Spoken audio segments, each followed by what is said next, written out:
Kiongozi wa upinzani nchini Tanzania, Bwana Tundu Lissu, amedai kuwa anakabiliwa na mateso yasiyo ya kibinadamu akiwa kizuizini.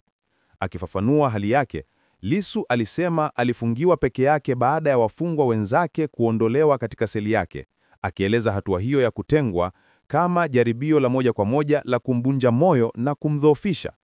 Alisisitiza kuwa hali ya kuzuiliwa kwake imepangwa kwa lengo la kumpa dhiki na kumnyamazisha. Zaidi ya hayo, kiongozi huyu wa Chadema alidai kwamba kamera za ufuatiliaji ziliwekwa kwenye seli yake, zikirekodi hata nyakati zake za faragha zaidi.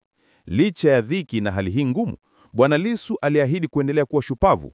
Alielezea hali anayopitia kama ukiukwaji mkubwa wa haki za kibinadamu na ukosefu wa utu, akisisitiza kuwa vitendo hivyo ni manyanyaso yanayopokana na siasa. Je, una maoni gani? Kwa habari zaidi, usikose kutufuatilia. Hii ni Swahili Time, Dunia Darubini.